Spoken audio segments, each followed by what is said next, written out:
Olá, estamos na reta final da campanha eleitoral e o clima está cada dia mais quente e os ânimos mais acirrados. É um momento importante para que o eleitorado avalie bem as propostas de cada um e, principalmente, verifique a trajetória política dos que estão na disputa pelo comando da quarta capital do Brasil.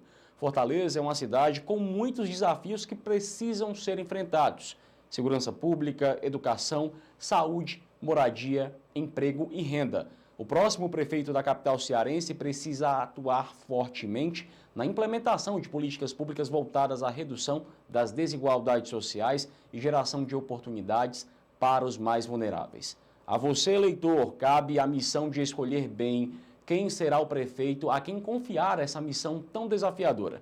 Para contribuir com o debate eleitoral, a Rede ANC convidou todos os candidatos à Prefeitura de Fortaleza. Demos voz a todos que compreenderam que aqui poderia ter um canal importante para a apresentação das suas propostas para a capital cearense. Hoje recebemos o candidato do União Brasil, capitão Wagner Souza. Wagner tem 45 anos, é casado, pai de 2 filhos. É professor e militar da reserva concursado pela PM, bacharel em segurança pública, formado em direito, com pós-graduação em ciências jurídicas. Foi vereador, deputado estadual e deputado federal com atuação voltada principalmente à segurança pública. Foi secretário de saúde de Maracanaú e é presidente estadual do União Brasil. Capitão Wagner, seja muito bem-vindo mais uma vez aqui à Rede ANC.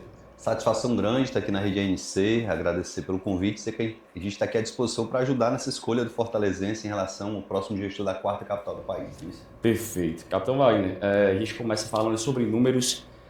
Em junho do ano passado, as coisas ainda não estavam definidas, mas o Datafolha fez um levantamento e despontava com 33% da preferência do eleitorado. A nível de hoje, em torno de 23%, 25%, esse número sofreu uma queda, mas como passar, né, essa mensagem para o eleitorado, seus apoiadores? Fique tranquilo que talvez essa redução seja natural devido ao cenário bem definido, cada partido, aí, a candidatura adversária ter a sua definição de candidato. Nós tínhamos 2 candidaturas extremamente conhecidas, que era a minha, a do prefeito, e 2 bem desconhecidas. É natural que na medida que esses candidatos desconhecidos passam a ser conhecidos, que eles vão crescer a sua pontuação de intenção de votos, e os que eram mais conhecidos, naturalmente, também tem algum decréscimo. A gente entende que a campanha vai ser definida nesses próximos 15 dias, na reta final, nessas 2 últimas semanas. O eleitor vai ter os debates, vai ter entrevistas como essa para avaliar qual dos 4 candidatos tem de fato a condição de ir para o segundo turno, que é inevitável nessa eleição, e lá no dia 28 de outubro, 27 de outubro, na verdade, a gente ter aí o resultado de quem vai administrar essa cidade, que precisa de alguém maduro, com experiência. Eu fico muito feliz, a própria introdução aqui do programa fala da necessidade de conhecimento na educação. Eu sou professor, na saúde, fui gestor de saúde em Maracanaú e conseguimos entregar o resultado, e principalmente numa pauta que nunca foi admitida pelos outros candidatos. Eu sempre disse que a prefeitura tinha que dar sua parcela de contribuição em relação à segurança pública. Hoje todos defendem, convencidos de que é importante a prefeitura fazer isso. Com experiência em saúde, segurança e educação, a gente vem para esse debate com um plano de governo maduro, preparado a várias mãos e cabeças. Teve aí a coordenação do Carlos Matos, mas teve a participação de pessoas como o Marcos Holanda, que foi presidente do BNB, que é professor da Faculdade de Economia da UFC. Teve aí o Alex, que foi ex-secretário de Turismo do Estado de Ceará, Nicole Barbosa, que foi secretária de Desenvolvimento Econômico, a Camila, que abraça essa causa do autismo e das crianças com deficiência. Então, estou muito feliz pelo que foi construído e convicto de que a gente vai fazer um grande trabalho até o dia 6, vencer a eleição e fazer uma grande gestão a partir de janeiro do próximo ano. Antes de nós falarmos sobre suas propostas para uma das áreas mais desafiadoras da capital, que é a segurança pública, como que o senhor avalia o discurso do prefeito em algumas oportunidades afirmar que a segurança pública de Fortaleza não é da competência dele? Olha, ontem a gente teve um debate, durante o debate o candidato do PT se confundiu. Primeiro ele disse, não é responsabilidade da prefeitura, depois diz, é responsabilidade da prefeitura. O candidato do PT está bem confuso e atrapalhado em relação aos debates. O prefeito, infelizmente, tem que arrumar desculpa pelo que ele não fez durante os 4 anos. Eu tenho dito de forma muito intensa que eu quero ser prefeito para nos próximos anos fazer o que o Sarto teve 4 anos para fazer e não fez. O que o Evandro Leitão não tem coragem para fazer e que o André não tem maturidade e experiência para fazer. Nós precisamos de alguém que assuma as suas responsabilidades. A gente tem visto o Evandro empurrar a responsabilidade para a prefeitura empurrar a responsabilidade para o governo do estado. Eu assumirei pessoalmente a responsabilidade de levar a paz para as comunidades que hoje são dominadas pelo crime organizado. Eu assumirei pessoalmente a responsabilidade de melhorar o atendimento de saúde nos postos, no Hospital da Mulher, nas UPAs, nos Frotinhas e Gonzaguinhas do próprio JF. Então, a gente precisa de um prefeito que trabalhe os 4 anos e que assuma as suas responsabilidades. É por isso que o sentimento de mudança é muito forte na cidade. Mas a cidade tem que entender que não é uma mudança qualquer. Tem que ser uma mudança com responsabilidade, com conhecimento, com capacidade de diálogo, e a nossa candidatura representa isso. Assim, daqui a pouco a gente fala sobre economia, e o senhor tem um projeto muito bem detalhado, já afirmado, a questão do Primeira Empresa. Ainda na área da segurança pública, você já tem algum projeto em mente para poder implementar aqui em Fortaleza, que o senhor possa retratar aqui para a população que nos acompanha? Sim, a gente tem alguns projetos na área da segurança pública. É importante frisar que o candidato André, por exemplo, está propondo trazer um caveirão com guardas municipais armados com fuzis para invadir as comunidades. Isso não vai levar paz para a comunidade, não. Você que está aí numa comunidade que tem na sua porta uma facção, sabe que se isso acontecer, o número de pessoas que vão ser mortas é muito maior do que está acontecendo hoje. A gente vai usar o que toda instituição que sabe fazer segurança faz com maestria, que é usar a inteligência e a tecnologia para evitar o cometimento de crime. Vou citar um exemplo do que o secretário de Segurança de São Paulo fez. Ele fez uma parceria com a presidente do Palmeiras, e o Allianz Parque hoje tem câmeras de vídeo monitoramento na entrada do estádio. Todo torcedor passa por essas câmeras que tem a leitura facial.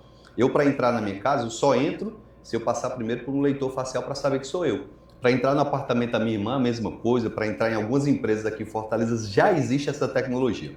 O que aconteceu lá no estádio do Palmeiras? No primeiro jogo, com câmeras com leitura facial, 20 indivíduos com mandado de prisão em aberto foram presos. No segundo jogo, 15 indivíduos presos. No terceiro jogo, 8. No quarto jogo, 5 indivíduos presos. A partir do quinto jogo, não teve mais prisão. Por quê? Porque quem tinha mandado de prisão em aberto entendeu que não dava para ir para o estádio do Palmeiras, que ia ser preso. Então, nós vamos implementar na cidade de Fortaleza o Tô de Olho. O que é o Tô de Olho? É um sistema de câmeras com leitor facial e inteligência artificial para identificar pessoas que estejam nos postos de saúde, nos hospitais, nas escolas, nas areninhas, que porventura tenham um mandado de prisão em aberto. E a cereja do bolo: essas câmeras gradativamente serão instaladas nos ônibus da cidade. Imagine que quando a gente prender o primeiro indivíduo e sair na imprensa, as pessoas vão começar a entender, dentro do ônibus, quem tiver mandado de prisão em aberto vai ser identificado, vai ser preso. Então isso vai gerar uma sensação de segurança em todos esses espaços. Além disso, a gente vai melhorar a iluminação pública. Eu faço carreata e caminhada toda noite e vejo o quanto a periferia de Fortaleza precisa de uma melhoria na sua iluminação pública. Terceiro ponto, uma guarda municipal treinada, equipada e armada para levar paz para as comunidades. Não é para guerrear, não é para ir tomar os pertences de feirantes da José Avelino, é para cuidar das pessoas de fato. Esse é o nosso compromisso e vários outros projetos também nessa área da segurança. O senhor que vem do bairro João 23, né, tem acompanhado, precisou de oportunidade, precisou ter acesso a políticas públicas. Como é que o senhor tem analisado a visão da periferia hoje? O SAR tem falado que tem levado muitos projetos, programas para lá. É isso que o senhor tem sentido? Como é que o senhor avalia essa questão? Olha, o que a gente tem escutado na periferia é que o prefeito sumiu nos últimos 3 anos e meio, lembrou que ia concorrer a uma reeleição, meteu um óculos Juliette, meteu lá um terno, uma camisa despojada, querendo dizer que era garotão, e essa personagem funcionou. No começo da campanha, ele ganhou lá um aumento de seguidores na rede social, mas num dado momento as pessoas disseram: é isso? Somente isso que ele tem que apresentar para a cidade?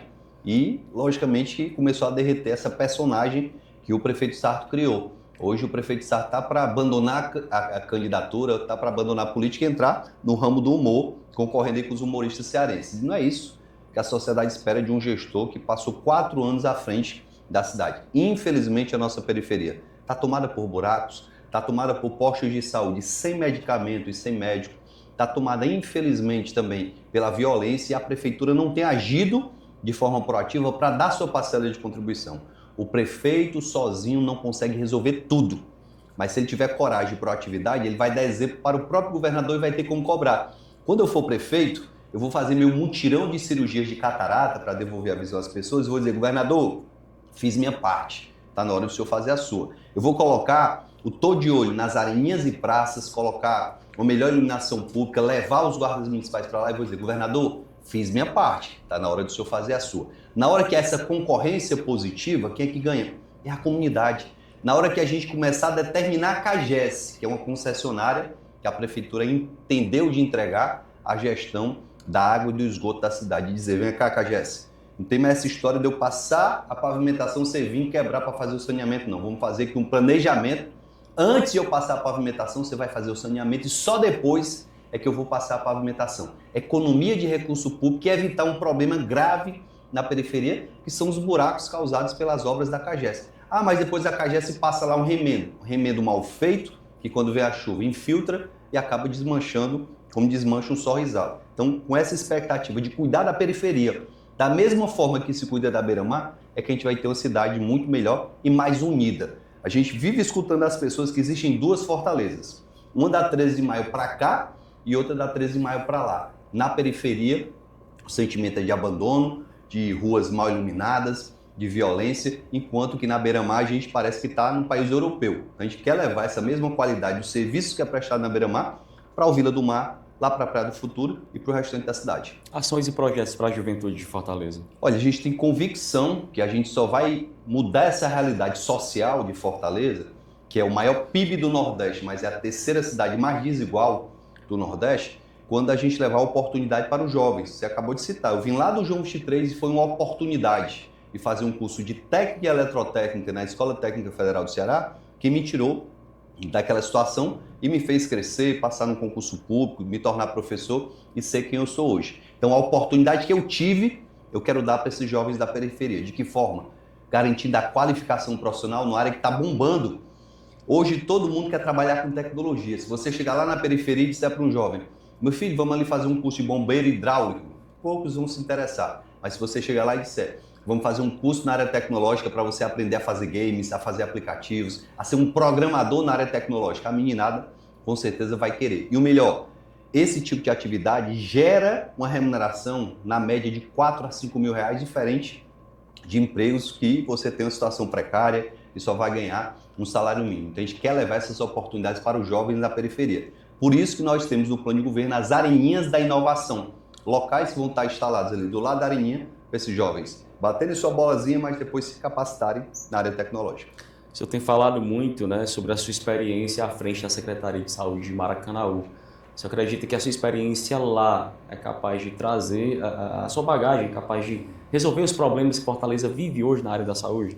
Olha, eu me apaixonei pela saúde a partir dessa experiência que eu tive lá em Maracanã, porque é muito desafiador. Você imaginar que segurança é complexo, mas saúde é muito mais complexo do que segurança. Imagine que eu encontrei em Maracanã uma realidade de uma fila grande para consultas com um proctologista. Aí nós contratamos o proctologista e colocamos para atender. De repente começou a aumentar a demanda de receitas e eu tive que comprar mais medicamentos por conta das receitas que o proctologista estava emitindo. Aí aumentou a demanda por exames da área de proctologia. Depois aumentaram as cirurgias. Se a gente não tiver um planejamento, as filas vão continuar existindo. Eu só vou mover a fila da consulta para o exame, do exame para a cirurgia. Então a gente tem que ter agilidade e planejamento para as coisas fluírem de fato. Quando eu lembro que em 2022 o município de Maracanaú tinha uma nota 5 do Previne Brasil e nós entregamos com a equipe técnica competente, os adversários até questionam, mas não foi você. Não fui eu não, foi uma equipe de pessoas competentes e abnegadas que eu apenas liderei. E eu entreguei o município com a nota 9. Hoje a nota do município já é 9,27. Então a gente tem convicção que Maracanaú está no caminho muito correto. Fortaleza ainda tem uma nota 7,5. Lá a gente ampliou os atendimentos para as famílias atípicas, as crianças autistas em Maracanaú. Tem neuropediatra, tem educador físico, tem nutricionista, tem ortopedista, fisioterapeuta, terapeuta ocupacional, fonoaudiólogo, tem arte-terapia, tem musicoterapia, tem ecoterapia com cavalos e também a hidroterapia. Um sonho para quem mora em Fortaleza porque não tem conseguido sequer o diagnóstico. Temos 23 mil crianças na fila por uma consulta com neuropediatra aqui na cidade de Fortaleza. Assumindo em janeiro, a gente vai fazer um mutirão para diminuir essa fila e garantir as terapias para as crianças que forem diagnosticadas com TDAH, com TOD, com autismo ou qualquer outro transtorno que seja importante a realização de terapias. Por que esse ponto tem sido muito batido pelos adversários? Eles mentem quando eles negam esses avanços que o senhor detalha para a gente aqui? Olha, eu tenho plena convicção que incomoda os adversários no curto espaço de tempo, em 1 ano e 1 mês que eu passei como gestor lá, ter um resultado tão positivo. A grande questão é que isso aconteceu primeiro, porque o prefeito me deu carta branca, me deu autonomia para fazer o que era preciso fazer. Segundo, eu tive a capacidade de buscar recursos em Brasília, e aqui eu tenho que agradecer a todos que me mandaram recursos para eu ampliar as emendas parlamentares, que em 2022 foram de 4 milhões de reais para 30 milhões de reais em 2023. Aí nisso me ajudou Eduardo Girão, me ajudou a deputada Fernanda, o deputado Danilo, a Daiane e vários outros parlamentares que ajudaram, inclusive deputados do PT, como a Luiziane e o Zé Ayrton, mandaram recursos lá para Maracanaú. Com esse valor, eu tive como ampliar os serviços de saúde. Eu fui bater na porta da secretária de saúde do Estado, mesmo sendo adversária do governo do Estado. Eu fui bater na porta do Ministério da Saúde, que me garantiu e viabilizou telemedicina para os 28 postos de Maracanaú, sem eu gastar R$1 do município. Então, estou convicto que isso incomoda em tão pouco tempo fazer tudo isso, e a gente tem plena convicção que em Fortaleza, com um recurso muito maior, a gente vai poder fazer durante esses 4 anos um grande trabalho para tirar a saúde de Fortaleza da UTI, onde ela se encontra. Você fala muito sobre a questão das parcerias, a necessidade das parcerias. E Sarto falou aqui que um dos grandes problemas que ele enfrentou foi a questão dele ter feito pelo menos o pedido formal de 7 reuniões com o governador e não ter sido atendidas em nenhuma. Você acha que o senhor, vencendo essas eleições, chegando à Prefeitura de Fortaleza, o senhor corre o risco de sofrer esses impasses por ser da oposição ao governo do Estado? Eu acredito que não, porque sendo oposição, eu bati na porta da secretária de saúde e foi atendido, bati na porta do Ministério da Saúde e foi atendido, e eu tenho ainda uma outra coisa que eu posso afirmar. O ministro do Turismo do país é do nosso partido, é meu amigo pessoal, o Celso Sabino, que já disse: Wagner, assumindo a prefeitura em janeiro, pode vir aqui no Ministério que a gente vai construir um projeto para levar obras estruturantes na área do turismo, para a realização de eventos, porque a cidade de Fortaleza é um patrimônio do turismo e da geração de empregos do Brasil.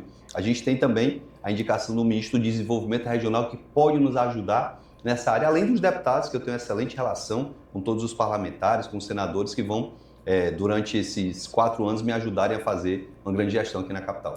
Em entrevistas a veículos locais, eu tenho falado coisas a respeito de, por exemplo, a criação do Conselho dos Ex-Gestores. E isso eu falo muito sobre maturidade. O Wagner, de 16, cogitaria uma aproximação com ex-opositores, digamos assim? Olha, eu já disse, as pessoas até destoam o meu discurso. Eu vou reafirmar aqui. Terei um conselho de ex-prefeitos com quem eu vou dialogar, com quem eu vou conversar e vou me aconselhar. Eu tenho plena convicção que o Cambraia, quando foi prefeito, deve ter tido alguma dificuldade. Ele pode dizer: Wagner, cuidado com isso aqui porque eu tive essa dificuldade. Vai por esse caminho que aqui foi mais fácil. O doutor Lúcio foi prefeito, é nosso amigo pessoal, também vai me ajudar. O próprio Roberto Cláudio, a Luiziane, todas essas pessoas, eu tenho relação de conversar, diferente de algumas pessoas que se negam a sentar para dialogar. Me explique como é que alguém dizendo que não senta com o governador, não senta com o presidente, não senta com ninguém de partido adversário, vai fazer uma boa gestão. Eu só fiz uma boa gestão na saúde de Maracanaú porque eu sentei com todo mundo e tive a humildade de pedir ajuda. Olha só, governador do estado mais rico do país, governador de São Paulo, Tarcísio, teve a humildade de receber o presidente da República lá e dizer: presidente, eu tenho uma obra estruturante muito importante aqui para o estado de São Paulo que eu não consigo construir sozinho, porque é cara, eu preciso da ajuda do governo federal. Ele publicamente pediu a ajuda do presidente, que teve que dizer que ia ajudar. Olha, é isso que eu vou fazer. Eu vou pedir ajuda pública justamente para eu ter também uma posição firme de quem é governador, de quem é ministro, de quem é senador, para que essas pessoas possam nos ajudar. Lembre, passado o dia 27 de outubro, seja quem for o prefeito, ele vai ter que dialogar. Não é com discurso radical, não é querendo ser melhor do que ninguém, não é com arrogância que alguém vai fazer uma boa gestão aqui na cidade. Perceba o risco que nós corremos hoje. O PT está tentando a todo custo levar o candidato André para o segundo turno. Por que o PT quer o André no segundo turno? Faça a reflexão. Até hoje o PT não massificou na sua campanha de TV qualquer crítica ao André. Mas todo dia tem porrada em mim. Todo dia, todo dia. Meu povo, a intenção do PT é levar o André para o segundo turno para começar a mostrar o que o André fazia no seu canal do YouTube. A posição do André é contra a lei do feminicídio. Eu sou profissional de segurança. Quantas famílias eu não vi chorar porque meninas foram mortas simplesmente por serem mulheres? Quantas mulheres não foram mortas pelos seus próprios companheiros? E o André disse que essa lei não serve para nada, que é um absurdo existir a lei do feminicídio. Sabe o que ela prevê? A lei do feminicídio aplica penas mais duras para quem mata uma mulher. O André disse que ela não serve para nada. O André votou contra a igualdade salarial entre homens e mulheres. Veja que absurdo. O André foi condenado por acusar uma jornalista mulher de trocar informações para matérias jornalísticas por sexo. Olha que absurdo. Foi condenado a pagar 50 mil reais em virtude dessa calúnia e dessa difamação contra uma mulher. Vão usar isso contra o André no segundo turno, vão dizer que ele foi contra a vacina, vão dizer que durante a pandemia ele estava na praia brigando e discutindo com guardas municipais, as imagens são públicas, tá aí, tá todo mundo ver. Vão dizer que o André, no seu canal do YouTube, ele pegava um papelão e dizia, olha, isso aqui é minha namorada, e com a faca ficava esfaqueando o papel, simulando que isso seria a namorada. Isso vai ser usado contra o André no segundo turno e com certeza isso vai desmontar a personagem que o André está apresentando na sua própria propaganda de TV. O deputado federal Nicolas Ferreira, inclusive, falou sobre isso e palavras dele, deseja que vocês estivessem unidos contra a esquerda aqui em Fortaleza. Como é que você avalia isso? Eu tenho plena convicção que se os dois partidos estivessem unidos, a gente venceria a eleição já no primeiro turno. Os números mostram isso. Somando meus votos com ele em qualquer pesquisa, dá a maioria ampla e a gente fica triste. Eu tentei a todo custo construir essa unidade. Olha o que é importante o eleitor entender. Há muito tempo eu tenho lutado contra esse sistema. Hoje o André disse que é antissistema, mas quem começou a luta contra o sistema fui eu, lá em 2010, quando desafiei os Ferreira Gomes. Na sequência, continuei lutando. Num dado momento, juntou-se os Ferreira Gomes com o PT contra mim. Eu fui o único político cearense com coragem de enfrentar a candidatura de governador em 2018. Em 2022. Em 2022, aflorou na cidade de Fortaleza o desejo por mudança. Tanto que aqui nós ganhamos a eleição, percebendo esse sentimento de mudança que foi construído durante mais de 12 anos de trabalho na política. Infelizmente, o PT percebeu e estimulou candidaturas do nosso grupo político para dividir. Isso é muito claro. Essa divisão coloca em risco, mas eu tenho plena convicção que a população já entendeu que a mudança madura, responsável, que tem coragem, tem pulso firme para investir em segurança, que tem, sem dúvida nenhuma, a capacidade de gestão para tirar a saúde de Fortaleza da UTI e a coragem para acabar com a indústria da multa e para acabar com a taxa de lixo, é a nossa candidatura. O resto é muita conversa e pouca proposta. Olha só, o André protocolou no TRE um plano de governo com 3,5 páginas. De tanto receber crítica, aí ele foi lá e copiou algumas ideias de outros planos e apresentou um outro plano com 44 páginas. Nós apresentamos um plano robusto, com mais de 100 páginas, mas com coisas efetivas e objetivas. A gente não ficou vendendo ideia subjetiva. Está lá cada ponto do plano de governo explicado. Está lá o tô de olho, está lá o meu compromisso de fazer o Hospital da Mulher funcionar de verdade, integralmente, com atendimento de emergência 24 horas. Está lá um compromisso muito forte que nós temos também com a causa animal de construir e criar o primeiro hospital pet veterinário da cidade de Fortaleza. Muitas dessas ideias já foram copiadas pelos adversários. A do Hospital do Idoso ainda não, a do Hospital Pet ainda não, mas espero que já vão copiar com certeza. Aqui em Fortaleza, PT tem o Lula, PDT tem Ciro, PL tem Bolsonaro. E no podcast Independente, a Luiziane chegou a comentar que o senhor tem uma liderança muito antes do surgimento de Bolsonaro no cenário político. O senhor o senhor não tem um padrinho a nível nacional como enfraquecimento da sua candidatura em Fortaleza? Olha, na verdade não, eu vejo como fortalecimento você ter como principal aliado o povo. Como é que um tem o Ciro, outro tem o Lula, o outro tem o Bolsonaro e eu continuo na frente nas pesquisas, ganhando de todo mundo no segundo turno a 19 dias da eleição. Isso demonstra uma resiliência muito forte, acho que essa é a principal característica. Eu sou tão apaixonado por essa cidade, tem algumas pessoas que dizem, rapaz, para com isso, desiste. Eu não desisto da cidade que eu amo, a cidade que me deu tudo que eu tenho na minha vida. Eu quero ter a oportunidade de fazer pelos jovens da periferia a mesma oportunidade que eu tive lá atrás. Então estou muito convicto que com a aliança que eu tenho construído com o povo, sem conchavo, sem um bloco partidário como tem aí o candidato PT, 14, 15 partidos, eu não sei, quando for para governar vai ser difícil atender a todos esses partidos. Vai atender os partidos e vai deixar de atender a população. O SAT tem 10 partidos. Então, a nossa candidatura, além de ser legítima, além de ser madura, é uma candidatura que vai me dar independência para eu apresentar, até com antecedência, os nomes que vão compor conosco O nosso secretariado. Hoje eu já tenho um nome muito bom para a Secretaria de Saúde, uma pessoa que tem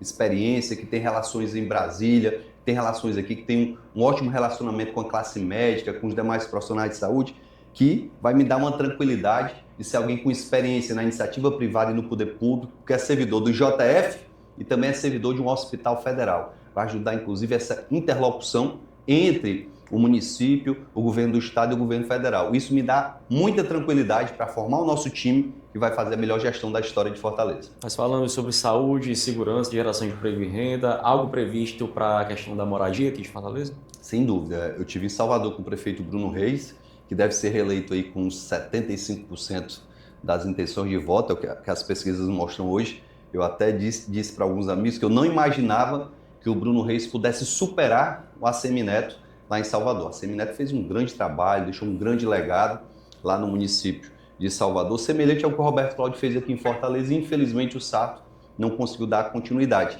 E o Bruno conseguiu superar o Assemineto. Um dos programas que mais chama a atenção de Salvador é o programa habitacional que ele viabilizou. Enquanto que aqui em Fortaleza, há mais de 20 anos, a prefeitura não tira R$1 dos seus cofres para construir uma moradia para quem está precisando, o Bruno Reis resolveu revitalizar um espaço, uma área que estava completamente degradada em Salvador, que tem um rio que foi reurbanizado, foi limpo, hoje ele tem água lá quase potável. Ele construiu do lado desse rio um terminal rodoviário, construiu um mercado, construiu uma creche, construiu uma escola, construiu um posto de saúde e viabilizou um programa habitacional com 3 opções para o morador.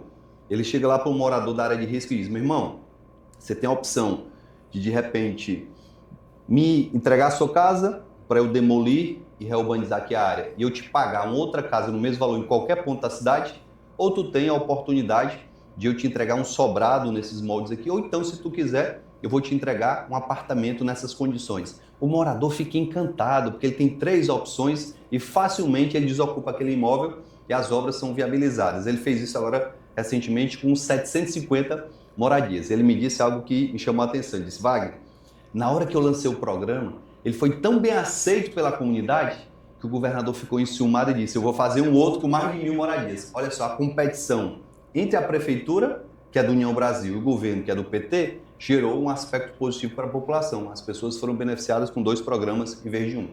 Perfeitamente. A gente está quase chegando ao finalzinho aqui da nossa entrevista. Queria falar com você sobre um tema muito polêmico, a questão da taxa do lixo. Sarto tem dito que todos aqueles que estão prometendo tirar a taxa do lixo sabem que não é possível. É possível ou não é possível? Olha só, a primeira coisa que o fortalezense tem que avaliar é o seguinte: se é obrigatório criar a taxa do lixo, porque dos 184 municípios cearenses, apenas 7 criaram a taxa do lixo. Quer dizer que tem 177 que estão errados? Não, lógico que não. Maracanaú é muito mais limpo que Fortaleza e não tem a taxa do lixo. Eu não vou citar outras cidades para a gente não fazer aqui qualquer confusão, mas é muito claro que o prefeito tirou uma conta que era de responsabilidade da prefeitura e colocou no bolso do fortalezense. É o mesmo que ele ter tirado lá do carrinho da feira do supermercado 1 quilo de arroz, um pacote de pão, porque muitas famílias, eu até liguei para o meu pai, de tanto o Sarto repetir isso, que tinha dado muita isenção, não sei o quê, eu liguei para o meu pai que mora na divisa do Bom Sucesso com o Jogo de Três. Pai, chegou o boleto da taxa do lixo esse ano? Ele disse: chegou, meu filho. Chegou o meu, chegou do seu Manel, que é o meu vizinho, chegou do seu Antônio. Essa história de isenção, se existe, eu não conheço ainda onde é que ela está. 100 milhões de reais arrecadados para a cidade estar mais suja. A cidade hoje, segundo a própria imprensa, tem 1.200 pontos de lixo espalhados. Isso é uma demonstração que, mesmo criando a taxa do lixo, ele não conseguiu limpar a cidade. E no primeiro dia de governo, em janeiro, nós vamos acabar com a taxa do lixo e vamos limpar Fortaleza com o maior programa de limpeza pública que já se viu nessa cidade. Sua candidata a vice, a Gilene, como é que ela vai poder lhe ajudar a tocar essa difícil missão de administrar Fortaleza? Olha, a Gilene é conselheira tutelar, é nutricionista, é mãe, é uma pessoa formidável, é cristã, é uma pessoa que tem princípios, assim como eu tenho também, e sem dúvida nenhuma, quero que ela fique responsável, principalmente por essa área que vai cuidar da infância, da juventude, que vai gerar oportunidades para quem mora na periferia. Todo mundo sabe o poder que tem a igreja de entrar nessas comunidades mais carentes, até em comunidades que são dominadas pelo crime. O crime respeita a igreja, então a Edilene vai representar isso, vai ser a prefeitura entrando nessas comunidades para prestar serviços, para dar assistência social, para gerar emprego e renda para quem quer trabalhar. Então vou dar essa missão a Edilene, ela já disse que não quer ficar no gabinete vice, ela quer ser secretária, ela quer assumir uma função, e eu tenho um compromisso não só com ela, mas com a cidade. Quando eu dou a Edilene uma função de secretária, eu aproveito a única pessoa que ficaria em casa como vice-prefeito, que não tem responsabilidade, só assumir no lugar do prefeito, caso ele se afaste, para que ela receba a sua remuneração, mas trabalhe por isso. E eu fico muito feliz em saber que ela é capacitada e vai me ajudar muito a cuidar da infância e da juventude. Expectativa para a composição da Câmara Municipal, já que é importante ter vereadores parceiros, né, para emplacamento de projetos. Olha, a gente acredita muito que a União Brasil deve eleger 5 ou 6 vereadores. Na composição que a gente vai ter no segundo turno, a gente vai dialogar com outros partidos, mas eu fui vereador e tenho plena convicção que não terei qualquer dificuldade em dialogar com a Câmara, em ampliar nossa base aliada para que esses projetos que a gente está se comprometendo aqui possam ser aprovados com diálogo, com responsabilidade, mas também com facilidade, justamente por ter sido vereador e entender o quanto o vereador é uma figura importante, que está lá na ponta, nas comunidades, prestando serviço, cobrando da prefeitura, mas representando os interesses da comunidade que ele representa. Quem o senhor deseja que apoie no segundo turno, caso o senhor chegue lá? Olha, é muito ruim dizer quem eu quero que me apoie, porque eu vou estar dizendo que a pessoa não vai estar no segundo turno, mas todo e qualquer candidato que não chegar no segundo turno e quiser dialogar, e quiser a mudança de verdade, não é uma mudança qualquer, a mudança para gerar mais segurança, mais saúde, mais educação, que se comprometa com a cidade de forma republicana, a gente vai dialogar, vai conversar e vai acolher muito bem. A gente já tem visto um movimento de pessoas ligadas a outras candidaturas se aproximando, querendo estar conosco já no primeiro turno. Isso é uma demonstração muito forte de que a nossa candidatura é viável e, logicamente, chegando no segundo turno, isso vai se ampliar. Espero que aqueles que queiram o bem da cidade de Fortaleza e não chegarem lá possam nos apoiar no segundo turno, porque vai ser uma demonstração de força e de aliança que vai ser o grande diferencial para vencer. Perfeito, Capitão Wagner, muito obrigado pela sua participação, pela explanar aqui seus projetos para a população de Fortaleza, e aquela Câmara é toda sua, você tem 2 minutos para suas considerações finais. Primeiro, agradecer a NC pela oportunidade, olhando aqui para o fortalezense, pedir humildemente uma chance. Tudo que eu peço a vocês é uma chance para fazer o que eu fiz a minha vida toda. Em toda oportunidade que eu tive, eu me agarrei a essa chance com unhas e dentes. Foi assim quando lá com 14 anos eu iniciei o meu curso de técnico e eletrotécnica, estudei muito para ser um bom técnico, consegui meu emprego muito cedo. Foi assim também quando eu fiz o concurso para oficial da Polícia Militar, estudando de manhã, de tarde e de noite, tirei o 2º lugar para oficial da Polícia Militar. Foi assim quando eu fiz o concurso da PRF, que eu tirei o 1º lugar. Foi assim quando eu me candidatei a vereador e fui o mais votado da história de Fortaleza. Quando eu me candidatei a deputado estadual, que eu fui o mais votado da história do Ceará, federal também. Eu quero ser não só o prefeito mais votado, mas o melhor prefeito da história dessa cidade. O prefeito que vai cuidar das crianças autistas e das mães que sofrem muito por conta do abandono dessas crianças. O prefeito que vai cuidar dos jovens e vai dar oportunidade para esses jovens terem um futuro melhor. O prefeito que vai cuidar do trabalhador e dos empreendedores, que vai cuidar da área nobre, mas vai ter um cuidado muito especial com a periferia da cidade, não só trabalhando na véspera da eleição, mas trabalhando 4 anos por uma cidade justa, igual e unida. Peço a vocês que me dêem uma chance votando 44. Perfeitamente. Assim nós encerramos mais uma entrevista com um dos candidatos à Prefeitura de Fortaleza, a Rede ANC na cobertura das eleições 2024. Você já sabe, se acontece no Ceará, vira notícia aqui.